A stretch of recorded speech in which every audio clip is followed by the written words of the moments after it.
pleasure for me to introduce Dr. Andrew Dykstra. I know Andrew about a year back, that when he moved here to Miami. He's now at the Department of Biomedical Engineering at UM, and he got his bachelor actually at UM as electrical engineer. But immediately he moved to work at MIT in a very interesting project of auditory processing. And one of the most important data and relevant data that we obtain is recording from auditory cortex and other brain regions from intracranial recording from patients that have epilepsy. So we're very invasive recording, and then you can look at actual neural activity directly from neurons nearby with electrodes that you implant. EEG and intracranial. Then he also have there was a PhD the postdoc at MIT, or just a PhD at MIT. PhD. Yeah. Then he moved as a postdoc to Germany, and also have a second term postdoc in Western University in Australia, in the Brain and Mind Institute. So he's interested in perception and unconscious and perception. And recently he just created a new lab at UM. And he's looking for a very good and interesting student on auditory processing, and we'll see that he will maybe announce a little bit of it. Sure. So his lab is ready to go, and we also been looking at collaboration here with myself, my lab, doing electroencephalographic recording inside the scanner when subject to some specific task or research. Okay, so join me to work on Andy.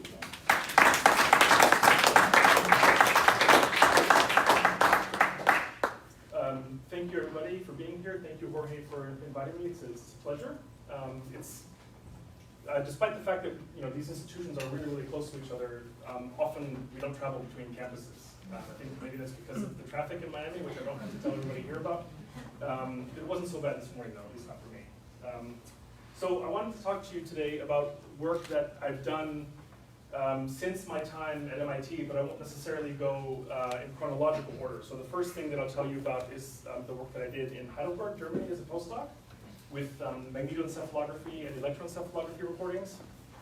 Then I'll sort of work backwards in time to share some of the intracranial data that Jorge talked about before wrapping up with some fMRI. So the lab is by design methodologically diverse. So we employ whatever mostly human neurophys and neuroimaging methods that we can use to address our questions of interest. And in my lab and in my work, those questions surround auditory perception, and in particular the neural basis of auditory perception and cognition, and even more specifically the neural basis of conscious perception. Okay? And you'll see, so for those of you who may be skeptical of the C word, you'll see that I hope that in the way we use it, it's very well defined operationally. Okay? So first, as Jorge alluded to, I just want to give a little shameless plug. I don't have to sell anybody here on the advantages of South Florida, but I am just starting my lab, and I'm still looking for PhD students. So if anybody in the room finds this work interesting and is looking for a PhD position, reach out. You can get in touch by email is probably the best way. Okay.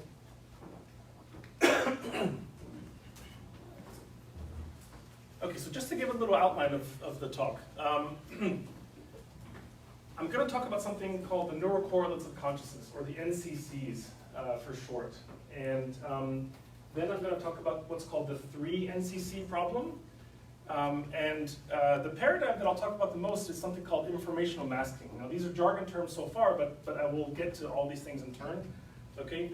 And as I said, so the informational masking paradigm is going to spread throughout all these results, as well as this last result that I'll probably have the chance to share with you. I probably won't get to the sine wave speech thing, which is yet another useful paradigm in Audition for studying the neural basis of conscious perception. Okay? And then at the end, I'll try what it all might mean. So what are the neural correlates of consciousness, or how do we identify neural correlates of consciousness? although this method didn't start in the late 80s or early 90s like these papers and books would have you believe, the main method that we use for identifying neurocorrelates of consciousness is called the contrasted method. So the idea is to keep everything, so in a behavioral paradigm where people are looking at pictures or listening to sounds and pressing buttons, we're trying to keep everything constant except for the conscious contents that those paradigms produce, and then compare brain responses between those two conditions. So if you hold everything constant, so the two stimuli that you play on two trials are the same, but one results in a conscious percept and the other one doesn't, and you compare those two conditions or those two trials, then logically the argument goes that the brain activity that you see, any differences that you see between those two conditions in brain activity must be a product of conscious perception and not everything else like stimulus processing, response, etc. Okay? Now there's some problems with that I'll talk about later. Now also, the neurocorrelates of consciousness were one way for scientists in the late 80s and early 90s to try to approach the problem of consciousness at large. And it ignores the so-called hard problem, which is why we have any conscious experience in the first place. Okay, why aren't we just Autobots moving around in our environment, responding to stimuli like worms do? Okay. This problem is relatively easy by comparison. Okay, it's just trying to identify those aspects of brain activity which correlate with conscious perception. Okay. So how many people have seen this image before? Raise your hand. Okay, so many people in the room have seen this image. This is a now classical bistable visual stimulus that can switch back and forth at any given moment in time between the percept of a duck and the percept of a rabbit. This image became so popular that now it's a children's book, which I read to my kids, right? So this kind of thing, artists knew about this sort of stuff a long time ago, right? That you could manipulate visual perception, and indeed I'll show you auditory perception, such that the same stimulus can result in in this case, two different percepts, right? One of a duck and one of a rabbit. There are lots of examples like this. People are probably familiar with the Necker cube as well, I guess, which is another popular one. It turns out that you can do the same thing in the auditory domain. You can construct sounds that can be perceived in more than one way. Okay? And again, that's really, really useful because we can hold the stimulus constant and let your percept change. Right? And then when we compare those two conditions, we can identify brain activity that's related to conscious perception. Okay? So here are a couple of good examples of bistable auditory perception, or bistable perception from the auditory domain, rather. How many people were familiar with the Laurel-Yanny fiasco? So raise your hand if you weren't familiar with the Laurel-Yanny. Okay, so that's worth taking a little detour for, I think. Oh, I'm not connected, never mind. Okay, so there was a particular auditory stimulus that when you heard it, some people would clearly say, that sounds like Yanny. Other people would say, that sounds like Laurel, and you people who say it sounds like Yanny are crazy, okay? It's just like the blue and black, or I forget what the other colors were, because I couldn't, yeah, it doesn't matter, it was blue and black. So those aren't actually good examples of bistable perception because they divide people into groups, right? They don't divide percepts within an individual, okay? This second one is a better one, and I can share that link with folks if they're interested, even though I can't access it right now. It's a link of a Sesame Street clip where Grover is either saying something really mundane or a profanity, okay? Depending on which time you listen to it and in what order, okay?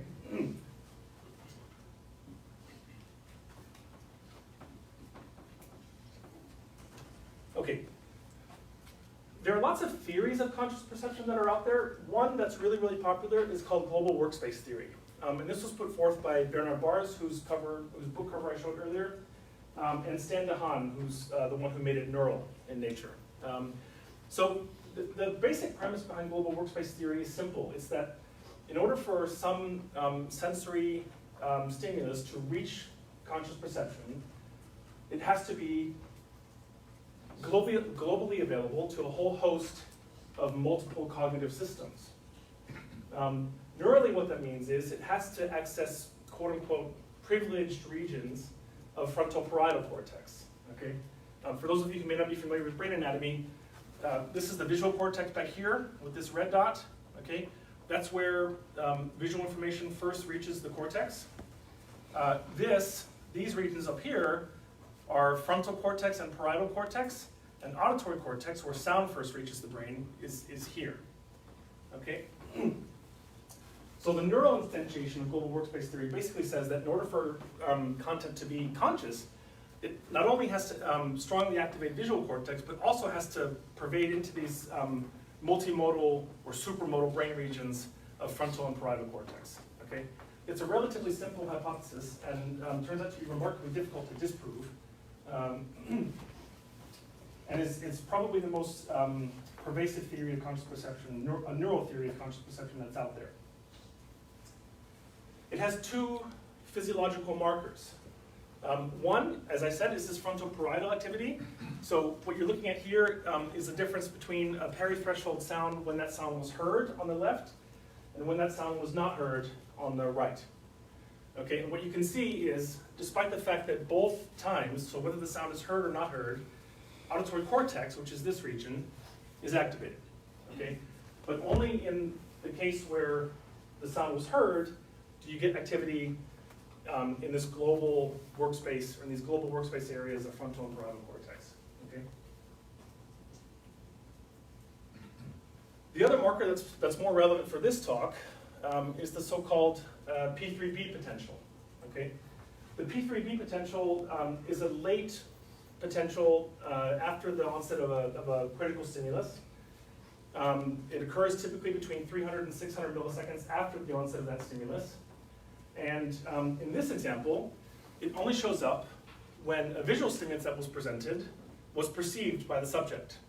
Okay, so this is the EEG marker of the P3B here. So this is the nose, this would be left, this would be right. And you get this big positivity over sort of the top back part of the head. Okay, now the P3B is very non-specific, right? There's a whole host of paradigms in which you can record that particular brain potential. It does tend to show up pretty often in these simple conscious perception paradigms where you're just pressing a button, yes or no, I heard that or I didn't, okay? But as you'll see, what the P3B will turn out to be is sufficient but not necessary for inferring conscious perception. So you can have perceived sensory stimuli that don't generate a P3B. That's what I hope to show you today, okay? Okay, so I'm getting a little bit ahead of myself. The 3NCC problem, this was pointed out as early as 2004, but really with a paper in 2012, where they identified a logical flaw in the contrastive method, okay? Which is that in addition to showing you brain activity that's related to conscious perception, these paradigms might also produce pre- or post-perceptual processes that always co-occur with the processes that actually subserve conscious perception, making them difficult to rule out and making them a potential confound, okay? So for example, the very act of having to report on a trial-by-trial basis whether you perceive a critical stimulus or not can introduce a whole lot of activity that's not necessarily associated with the percept itself, but associated with getting that percept, information about that percept back out into the world somehow, okay?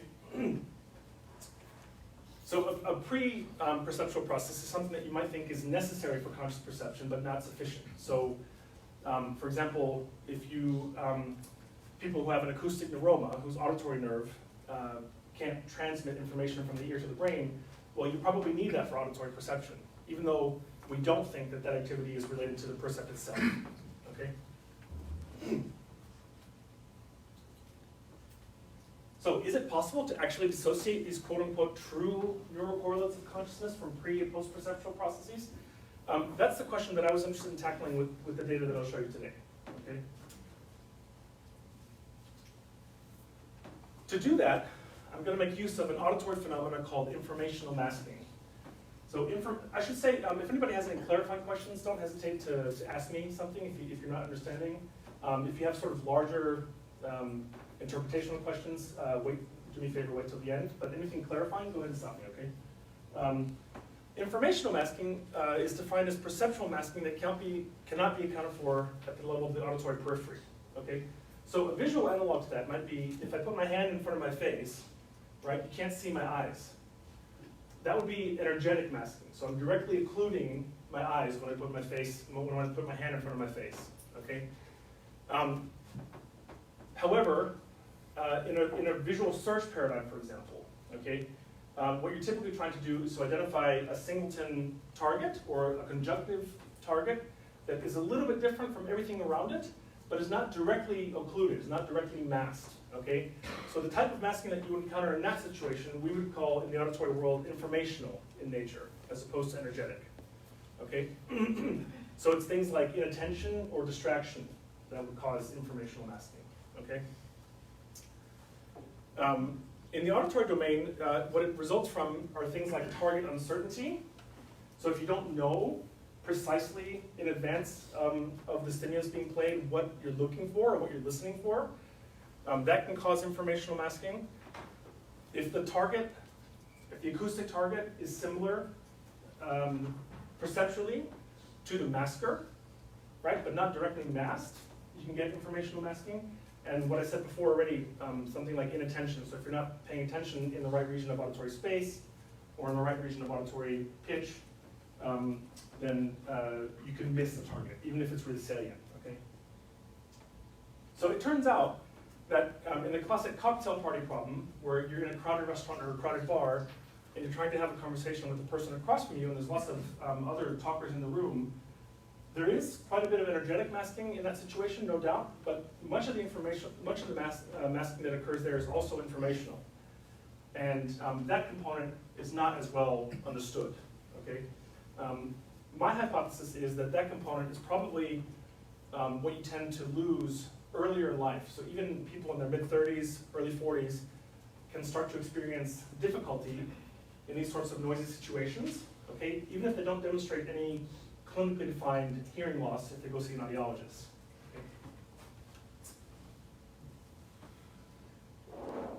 Okay, so how do we take these to the lab?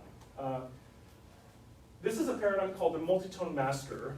So these are, most of the people here are engineers in the room, so I can assume that everybody here knows what a spectrogram is. Hopefully most people here know what a spectrogram is. If you don't, we're looking at time on the x-axis in seconds and frequency in kilohertz on the y-axis. And each of the little white dots that you see is an individual pure tone of a short duration. Okay? I think I want to let you listen to this, but what I want to point out here is that apart from all this randomness, right, you can also see a tone at 1 kilohertz that repeats every 800 milliseconds, in this case, right? So it's a regularly occurring pure tone at a particular frequency that you can easily see in this image, right? It's very easy to tell the difference between this spectrogram, where there are these 1 kilohertz targets, and this one where there aren't, okay? But it turns out that when you listen to them, those targets are remarkably difficult to identify. So let's have a listen. So do me a favor, just raise your hand if and when you begin to hear anything regular about the sequence, okay? Particularly a single frequency tone that repeats itself at a regular interval.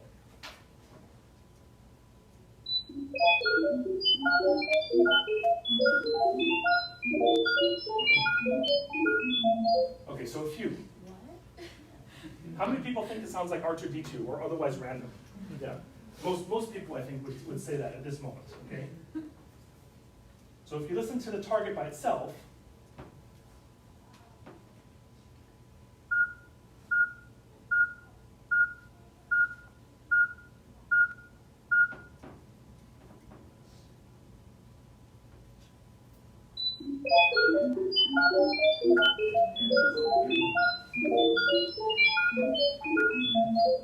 Okay, so how many people didn't hear it the first time I played it and did hear it the second time?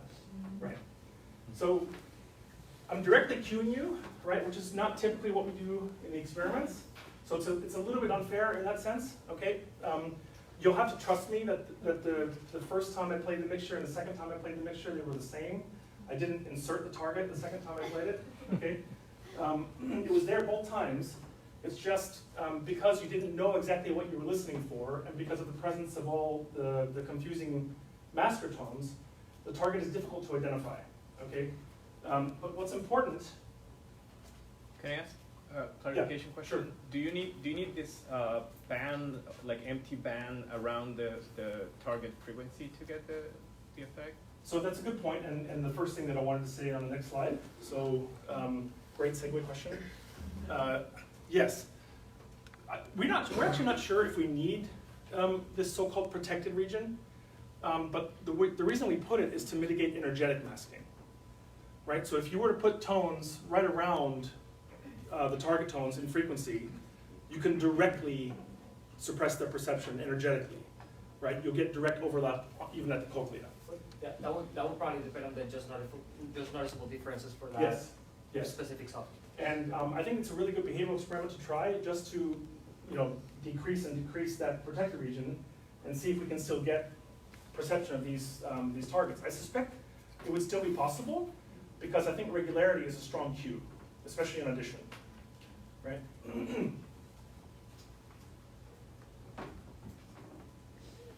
So yeah, this spectral protected region, the reason it's introduced is to prevent energetic masking, although we don't know for sure that we need it absolutely, okay? Well, another important thing about these is that, about this stimulus is that even the target tones are well above sensory threshold, right? It's not like one of these paradigms where oftentimes people might be guessing about whether they saw or heard a peri-threshold stimulus. When you hear it, it's clearly identifiable as a foreground object, right? That jumps out from the background, okay? That's important, it turns out. So I showed you a trial where there weren't, or a spectrogram where there weren't any targets present. We use those, we introduce those into the paradigm so that we can measure false alarm rates in D prime, okay? So that we know listeners aren't lying to us when they say, yes, I hear it, yes, I hear it, yes, I hear it, over and over again. Because we have these trials where it's not there and they have to correctly identify those as well, okay? What makes the task hard, so if I play for you the target tone every time just prior to the mixture, most people will almost always identify it, okay? What makes it hard is that the pitch of the targets varies across trials. So on one particular trial, it might be at 1 kilohertz like is shown here, okay? But on the next trial, it could be at 2 kilohertz or 3 kilohertz, okay? And you don't know a priori, or that is just before the trial starts, where the pitch of the target is going to be, right? So that's target uncertainty. Okay. So imaging, does anybody have any questions about the paradigm before I continue? Yes? What does it mean if you do well on the test? So if you do well on tests, if you're really, really good at this, and we know that some people are, if you have musical training, for example, or if you have a lot of musical affinity, you do better at this. And what it means to do well on this task is to correctly detect all of the target tone streams that are there, right? So if you have a trial where there are targets, where there is a target stream present, you say, yes, I heard that, right? And when there isn't a target stream present, you say, no, there was no target stream on that trial, okay? So, Because I heard it and I feel really good about myself. yeah. So yeah, 100% detection and also 0% false alarms, right? That would be ideal performance. We actually don't want that, right? Because what we're interested in is comparing hits, so correct identifications, true positives, versus false negatives, right? Versus misses, right? So in order for us to actually compare brain activity that we think is, or identify brain activity that we think is associated with conscious perception, we need people to sometimes miss the target. That's critical, right? Any other? Yes. So in this type of experiments, what is the ratio of target present to target absent trial? It varies, but typically we do like 75-25, 80-20, something like that, right? Because we want to create the sort of illusion that roughly half the trials have the targets and half don't. But in order to do that, we assume that sometimes people will miss the target, right? So we want to allow them to be honest and allow for accuracy in their report, right? Rather than detecting everything. Then, Yeah. I assume that all of the tones, they have a similar loudness. Yes. Yes. So can you like manipulate that? You can, and we know that this works. So we've gone, so what you're talking about there is the target to masker ratio, SNR, okay? We can go as low as minus 18 dB, and this still works. So you can make the target tones 18 dB quieter than the masker tones, and still detect their presence, right? In the first experiment I'll show you, they were equal, right? So the target tones were equally loud, but still sometimes people miss them. Right? It's not only dependent on loudness. Okay. In the second, or in the mismatch negativity stuff, if I get to it, the target tones there were 12 dB lower than the masker tones. Yeah. Any other clarifying questions about paradigm? So, and are you presenting the same frequency range for all subjects, or do you do a test to figure out, to find out that you are within the auditory range for that, sorry, each subject? So if you look at the spectrogram, that's a good question. If you look at the spectrogram, you can see that we don't ever go above 5 kilohertz, right?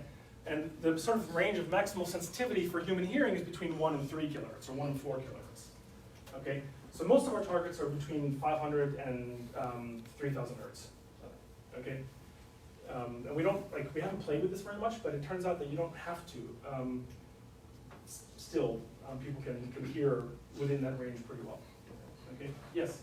Is there any study in between, like, where you know that auditory perception lasts for how much time, for what frequency? Like, you have a varied frequency range, and if I play a tone for 500 hertz, or I play a tone for 1000 or 1500, then the auditory perception lasts for varying time. Like, okay, it is lasting for this much of time, or it is this much of time, and that has any relation with the masking? I don't know, actually. I hadn't thought about that. Maybe we can talk about that after, because I'm not sure I quite understand your question. But approach me after the talk, would you?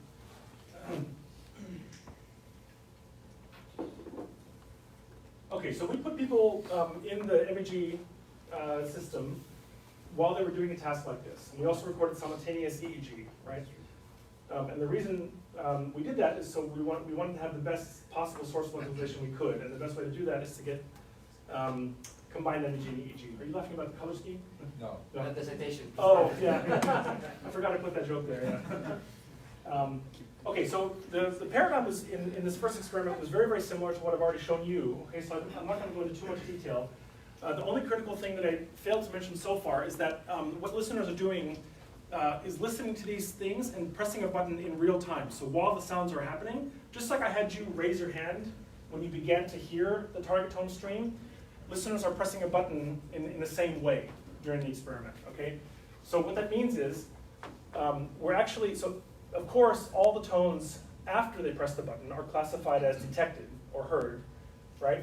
But we also classify the 2 tones prior to subject's button presses as heard, right? Because the targets are defined by repetition, so you need at least 2 of them to identify it as the target, right? So as soon as you press the button, we know that you've heard at least 2 target tones before you press, right? Does that make sense? Okay. That's probably, I think that's why this paper has been rejected once, is because that's hard to convey in words to get people to understand if they don't actually listen to the sounds.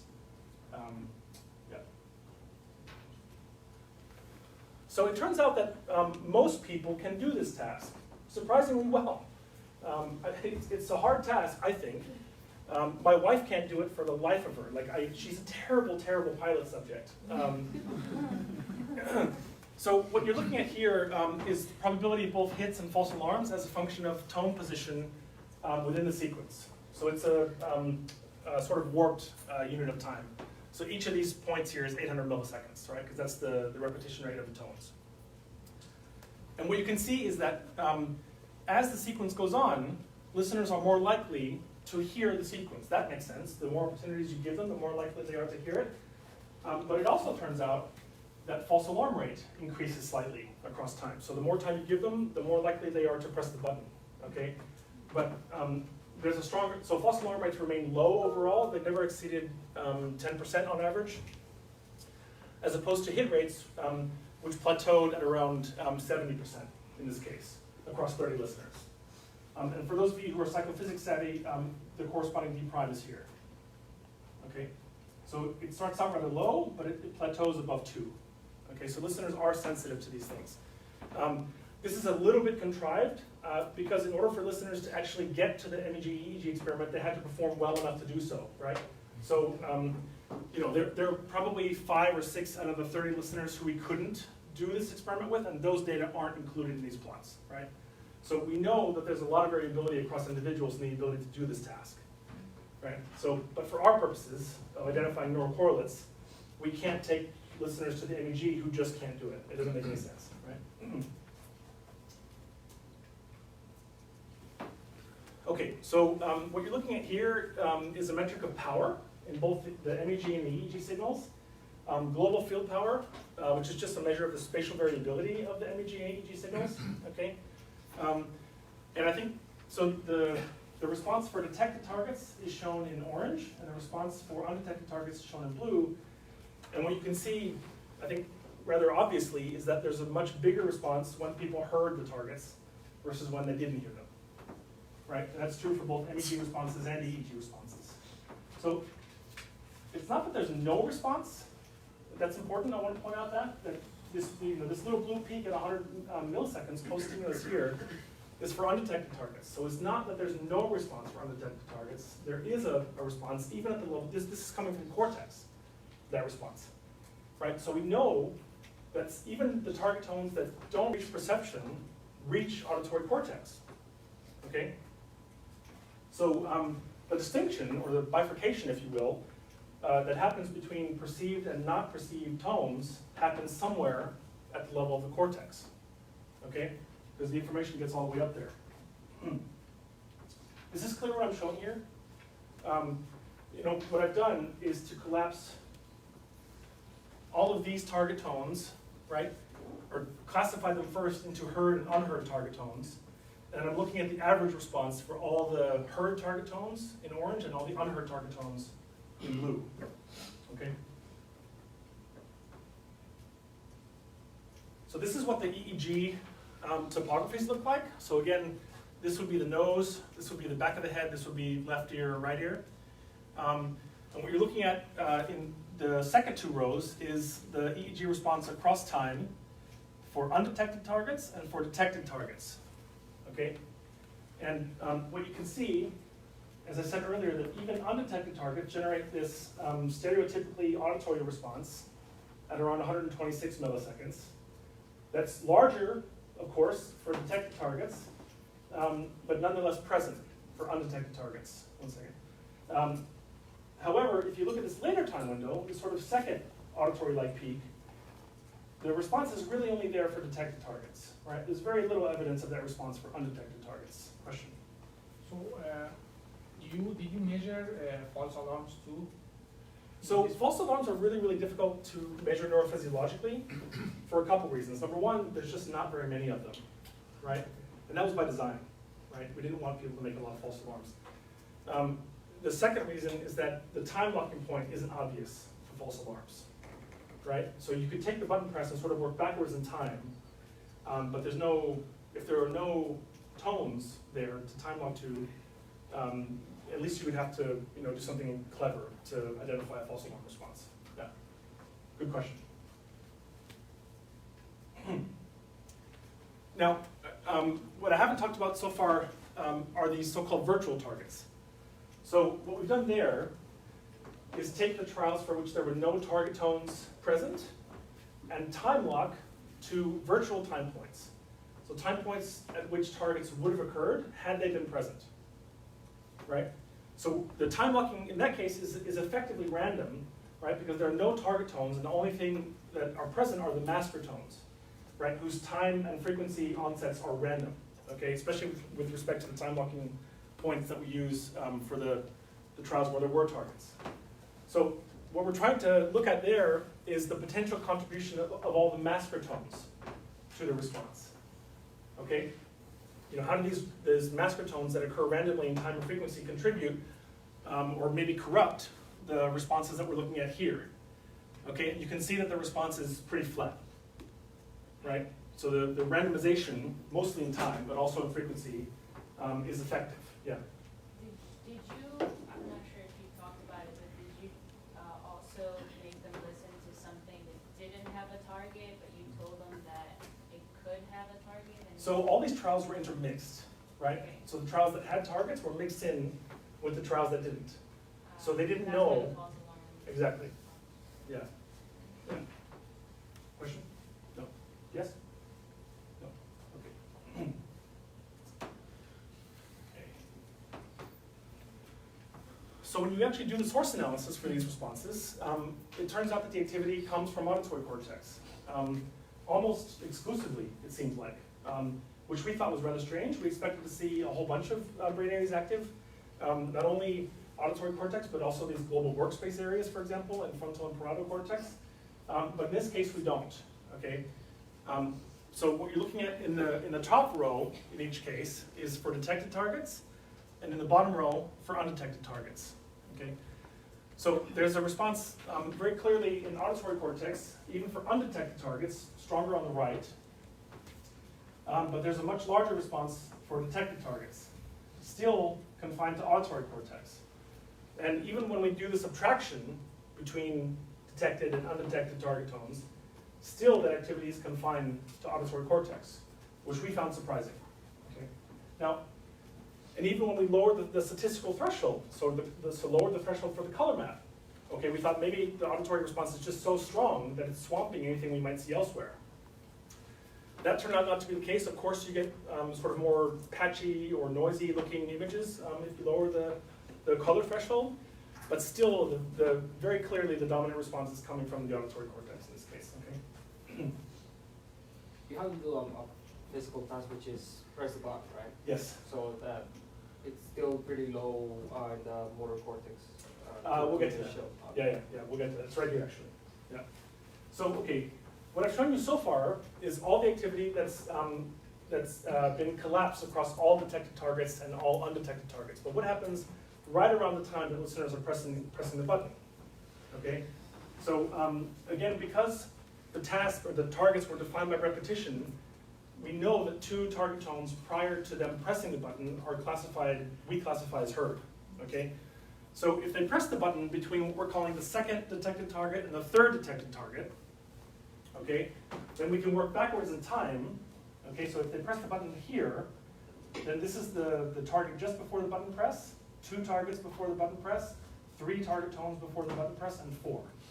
Okay, so these 3 would all be classified as heard, and these 2 in these bluish colors would be classified as unheard. Okay, so what you can see, well, that really like cuts right through the axis there, doesn't it? So what you can see, if you go back far enough in time, where listeners are not hearing the target tones that are present, you get this little blip of activity at 100 milliseconds in both imaging modalities. Okay, that's maybe slightly stronger in MEG for the last undetected target, but then you get this qualitatively different response as soon as we think they begin hearing the target tones. Okay, so with this what we're calling the first detected target, you can see that these responses are, I would say, categorically larger than what you see prior. Okay, that response is even further enhanced when they get the second detected target, which we think is sort of like a confirmatory aha sort of moment, right? That's when you can clearly say, this is the target strain that I'm hearing, okay? So this one, we think is probably related strictly to perception, and then you might get some sort of attentional reorienting towards the target tone that then further enhances the response to the second detected target, and then, interestingly, it actually decays back to what it looks like for the first detected target after that, okay? And it remains strong and stable throughout the rest of the trial, okay? So the other thing that I wanted to point out about this panel, or this slide, is that if you look at this peak here in the EEG, this peak occurs at around 300 milliseconds, okay? And this is the corresponding scalp topography. Now, hopefully, those of you who are astute in the room would notice that this response is the P3B, right? Or is at least its scalp topography looks very much like a P3B, okay? And it corresponds to the right moment in time, okay, with this peak in the global field power in EEG. And what the conclusion that I want to draw from this slide, or the main point, is that you only see this response for this target tone, for the second detected target in the sequence, and not the one prior, and you'd have to squint, I think, to see it in the one after. Okay? So if the P3B were truly a marker of conscious perception of individual target tones, you would expect to see it every time the listeners hear the target tones, okay? And not only for this confirmatory one, where they can recognize those target tones as the target stream of interest, right? So, simply put, the fact that we don't see the P3B here or here means that it can't be a marker of conscious perception of the individual tones that comprise the target stream, right? So you don't have to see it in order, and we know that those tones were perceived, right? Okay. When you map this activity onto the brain, in addition to seeing these auditory sources, you can also see some stuff that looks like perihippocampal or medial temporal cortex and posterior cingulate cortex. For those of you who know your MRI anatomy, that's maybe a little bit important because some of those areas are also thought to be part of the global workspace. Okay, so what I think, based on these data, what I think the global workspace might be indicating, okay, is the need to report the information, or the fact that you're performing a task on these target tones, not simply that you perceive them, okay, but that they're task relevant. Okay, they're relevant for what you're doing on a trial-by-trial basis. Okay. It's maybe a little bit easier to see when you look at the movies. So this is for the last undetected target. Right? If you blink, you missed it. There's a little activity in the auditory cortex right around 100 milliseconds. Right there. Did you catch it? Yeah. So this is for the first detected target.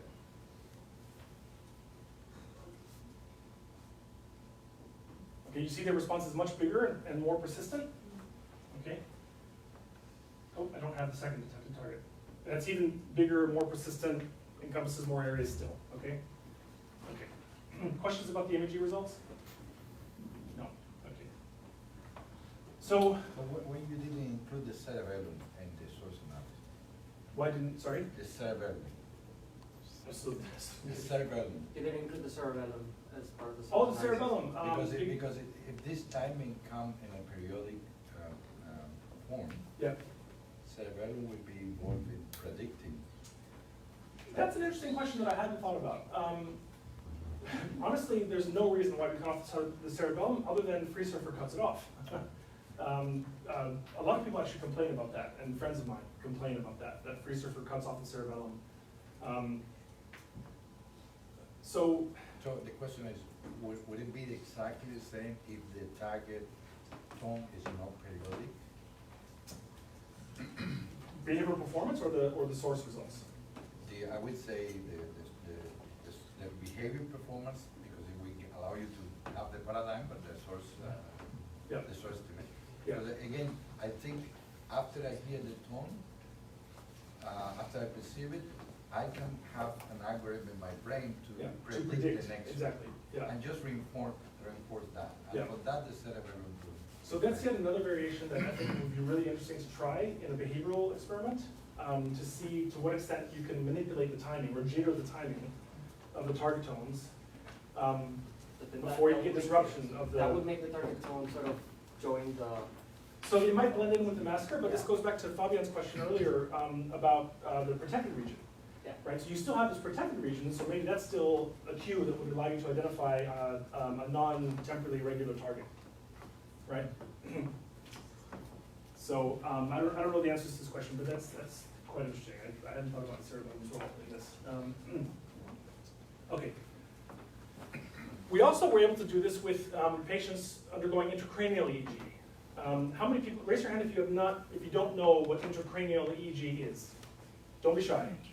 I had no idea what it was before I started doing these experiments, actually. Okay, so some patients with drug-resistant epilepsy undergo a procedure where a neurosurgeon will put electrodes directly either on their brains or inside their brains. Okay, this is clinically indicated in complex, rare epilepsy cases. Number one, if drugs don't control the person's seizures. And number two, if you don't have enough evidence of where those seizures are coming from to be able to perform a resective surgery on that tissue. Okay? So if you can't localize the seizures and drugs don't control the seizures, then some patients undergo this procedure. So what does this invasive monitoring mean?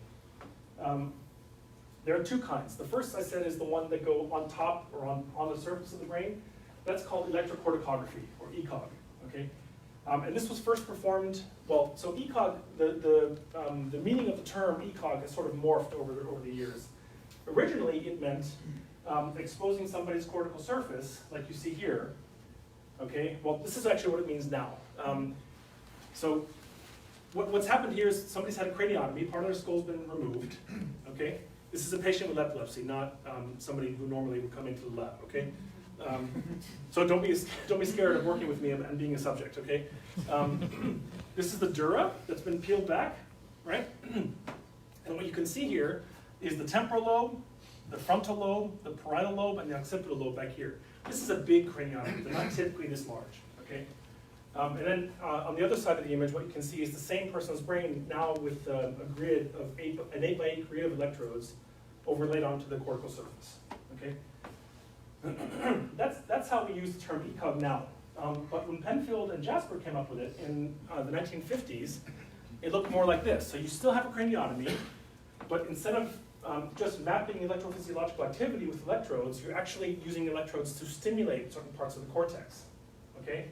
To try to identify the seizure onset zone, and more importantly, to identify those areas of cortex that you absolutely cannot remove, right? So those that are involved in motor production, eloquent areas of cortex that are involved in perceiving speech, etc.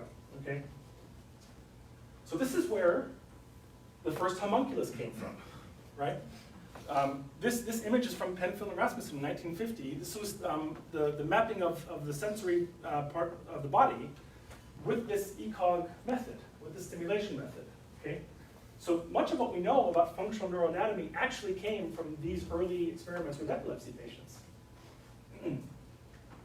Okay, electrophysiologically speaking, and I'm sort of rushing now because time's running out, electrophysiologically speaking, intracranial EEG occupies a really interesting area of this 2D space, okay? Where what we're looking at is temporal resolution on the x-axis and spatial resolution on the y-axis. Okay, so what you can see, so fMRI occupies this space, okay? And this is even a little bit optimistic to get sub-second fMRI resolution because the bold signal we know is slow, okay? MEG and EEG sort of occupy this space, right, where you have really good temporal resolution down to as good as we can get, but the spatial resolution is relatively poor, okay? Intracranial EEG sort of combines the best of both worlds. You can have decently good spatial resolution and temporal resolution that's as good as any other technique that you can think of, okay? The disadvantage, of course, is that number one, you're recording from patients with epilepsy, and number two, your coverage is idiosyncratic, typically, right? You don't have the same coverage in every individual that you study. Okay, so this is what I just talked about, so I can skip that. Oh, the other main advantage of intracranial EEG is that you can record aspects of brain activity that are really, really difficult to record otherwise, namely high gamma activity. or high frequency activity that is known to be a correlate of multi-unit firing, okay? So we can actually record what we think of as the information processing units in the brain, okay? Multi-unit activity. Okay. I'm going to skip all this and go straight to the results. Okay. So patients, we actually did this task in 5 patients in Boston area hospitals when I was a PhD student. And some of those patients, well, so 5 patients could actually do the task, okay?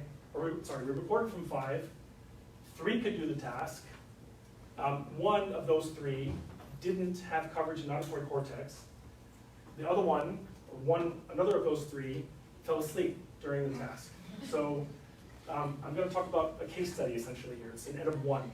Okay, the one patient, like the superstar patient who could do the task, had coverage in auditory cortex, and was awake during the recording. And it wasn't, you know, okay, I make a little bit of fun, but these patients undergo a really terrible ordeal, right? And oftentimes when they're in the hospital, they're drugged with all sorts of opiates, right? Morphine in particular, because it can be a painful proceeding, okay? So there really is like this limited temporal window typically where you can record from them, because right after the surgery, it's sort of a non-starter. You can't record, definitely not the day of the surgery, or typically the day after, okay? So you're really looking at days 2 to 4, maybe 5, okay, in which you can record, because at that point they typically start having a lot of seizures because they've been taken off their anti-epileptic medications at the start of the surgery, right? Okay, so when you look inside the head, these are from 6 electrodes right around auditory cortex. When you look inside the head, the first thing that you notice is that the potentials are really spatially heterogeneous, right? It's not like what you see with EEG, where you see this, you know, sort of mass-projected, volume-conducted signal that looks smooth and has very clearly identifiable sources, dipolar in nature. When you look inside the head, you can still see gradients, but they're on a much finer time spatial scale, okay? So what we're looking at in pink here is the response for targets by themselves. Okay, so in the absence of any masker tones.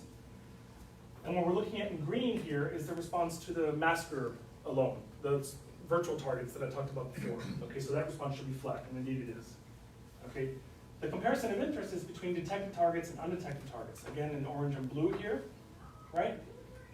So you can see the same kind of like N1-like response in the low frequency field potentials that's coming from mostly these electrodes 2, 5, and 6, which are 2, 5, and 6, right?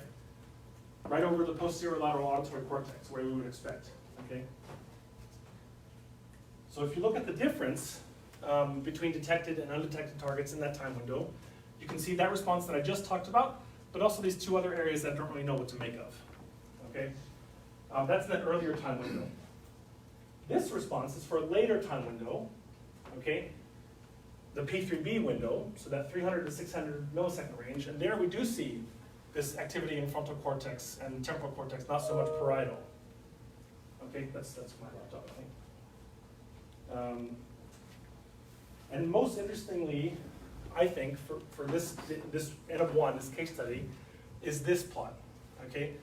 Where we see this focal high gamma activity, this high frequency activity that correlates with unit neuronal firing in auditory cortex, very, very specifically, okay? Okay, I am out of time, so I had to skip a lot of fMRI work that we did.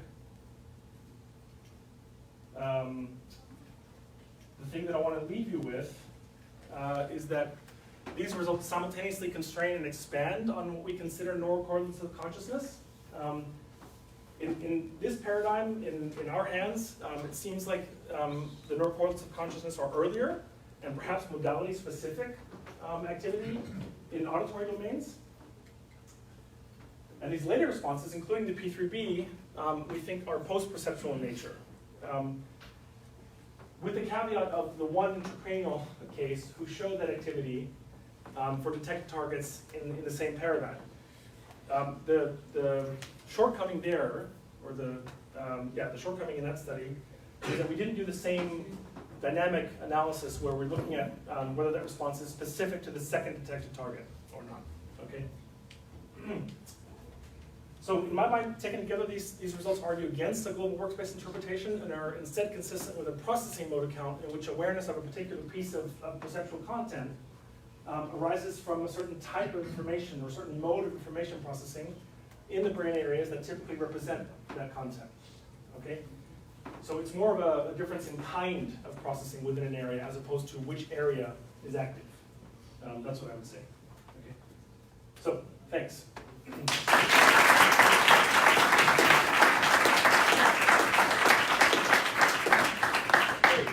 don't know if you appreciate the same kind of value information that I did and appreciated was how difficult it is to design an experimental paradigm and how difficult it is to understand the system, understand your question, and then come with control that mask other activities that you're not interested and that expose that we're doing. So that is the most difficult problem that we have in psychology and in neuroscience, to find good control. And this is kind of a masterpiece of how to do that in a very, in an effect that have very, very small size. Okay, question? Yes? There's a few questions that I had.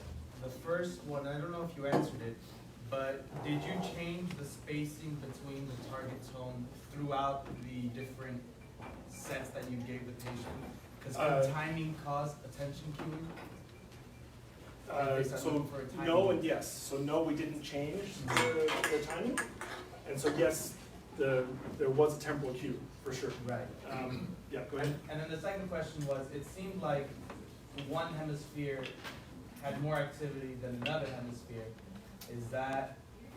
So that was true. Yeah. That's a good observation, and that's definitely true for the undetected targets.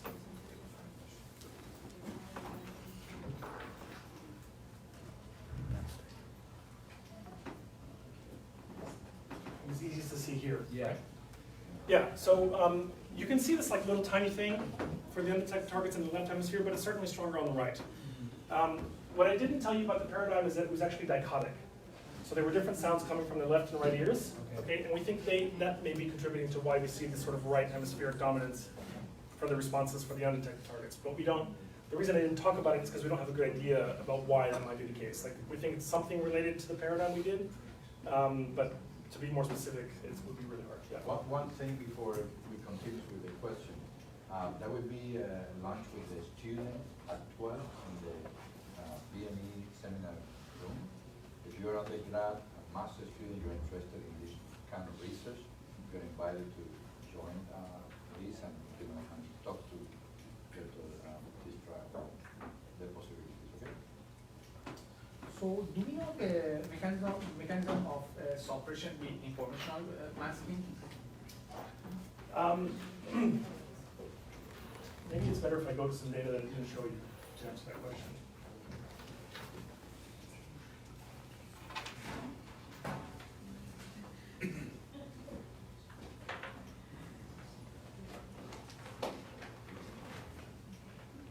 Noise filtering?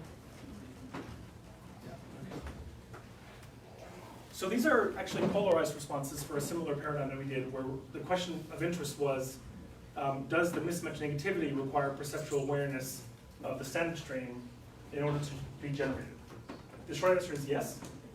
We did that with this paradigm.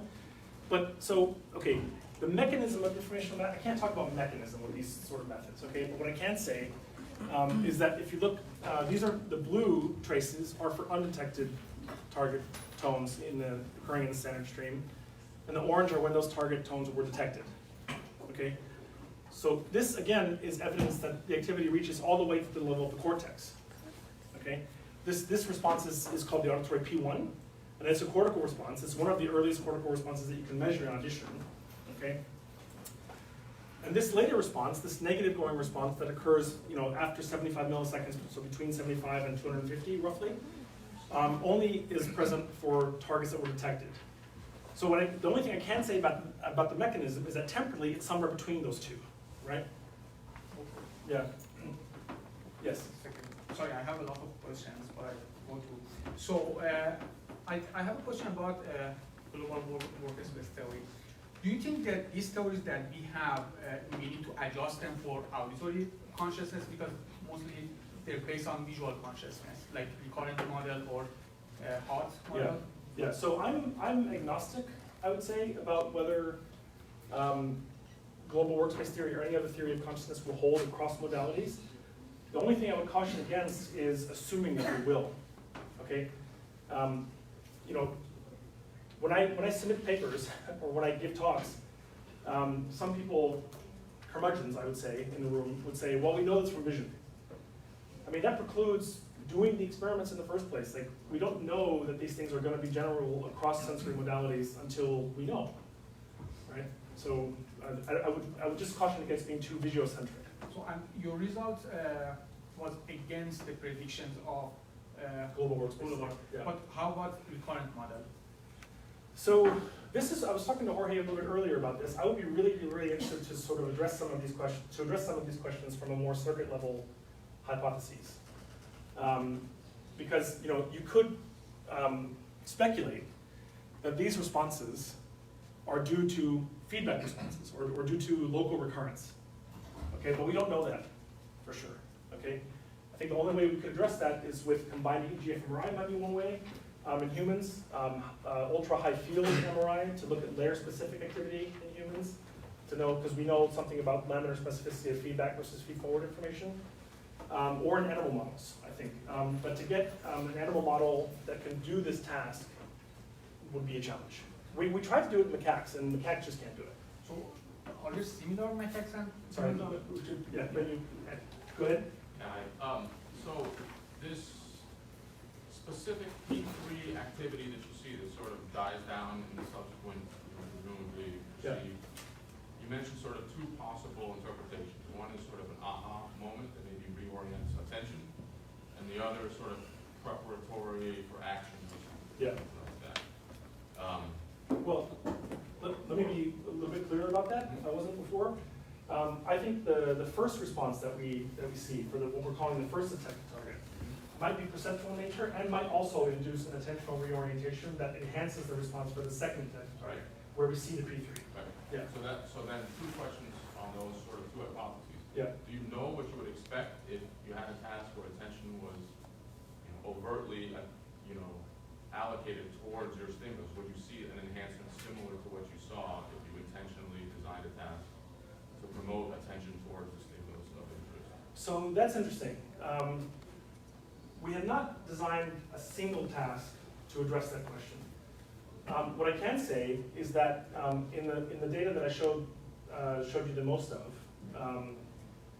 listeners, so there's a lot of hidden details about the paradigm that I didn't share. Okay, the first was that it was dichotic. The second was that listeners were doing a secondary task. If they heard the target tone stream, the next thing they were to do was to count the number of deviants within that target tone stream. So if they began hearing it, they were explicitly attending it because they're waiting for sort of secondary targets, right, that were amplitude modulated. So they were explicitly attending. And that would have been sustained attention throughout the rest of the stream. Yes, correct. For that. Yeah. Until they get, what could be considered the last target, right? In this case, they weren't instructed to do that. So there was no secondary task here. The only task was to press the button when they begin to hear the target tone stream. The deviants that occurred in this paradigm were irrelevant, right? Because we were looking at mismatch negativity responses. So they weren't instructed to in any way in the task to explicitly attend here. We can't rule out that they were continuing to attend, but the responses that we see at this level at least were similar across the two paradigms. Yeah. So I think most of the activity is related to perception, not attention, but that's not like super hard evidence for it. Yeah. And then to address the sort of preparation for action sort of aspect of it, could you, if I understand right, you could design it so that they would report after the entire stimulus was done, whether they had previously heard it? Yeah. And would you expect then to see something? So the P3B still shows up even if you temporarily remove the motor requirement, right, from the targets. So I didn't show these data, but I also have data where they did exactly what you're talking about. So you know, the target tone stream was brief, right, to make it sort of a unitary event. And in that situation, you still see a P3B if the tones are task relevant, even if the reporting requirement doesn't come until later. Yeah. So the P3B is actually difficult to sort of remove from these things, because the gold standard of conscious perception research is the trial-by-trial perceptual report, right? That's the advantage that we have in human listeners. We can directly ask them what they're experiencing, right? So people have done some clever quote-unquote no report paradigms, right? Where you can still measure conscious perception in a less resolved way, I would say. And when you do that, the P3B disappears, right? And that's probably the strongest evidence against its interpretation as a marker of conscious perception. Yeah. Yeah. Touching on pre-trial preparedness of patients, what information were they given of the test tones themselves? Of what? Of the test tones. Like, were they just given Yeah. information that they are regular, and this is what you look for? Or were they given nothing and they just had to? No, we had, find a so for every person who did this, we had a training session.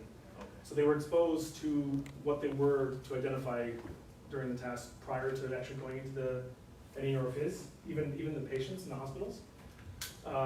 Yeah. Have you tried, let's say, using non-regular tones, such as like a tritone? Like identify a tritone Like a versus, pattern? Yeah, pattern That would be versus fun. a regular.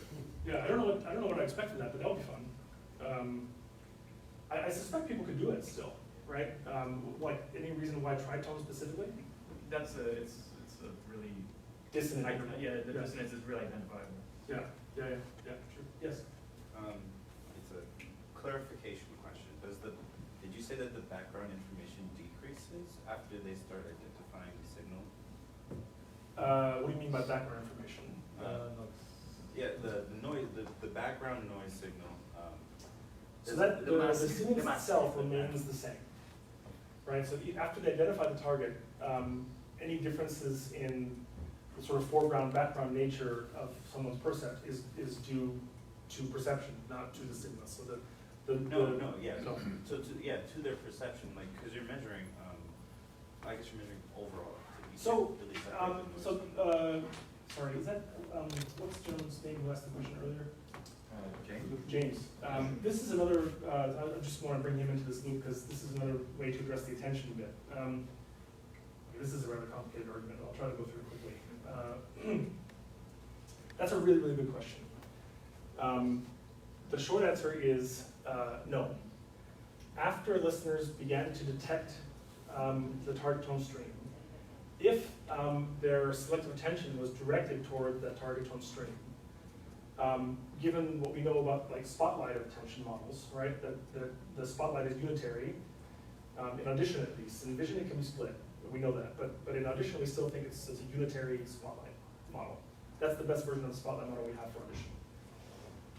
If that's true, okay, if you can only attend one auditory object or stream at once, then if attention was directed towards the target tones, you would expect the responses to the master tones to subsequently decrease after they hear the targets and they shift their attention. Yes.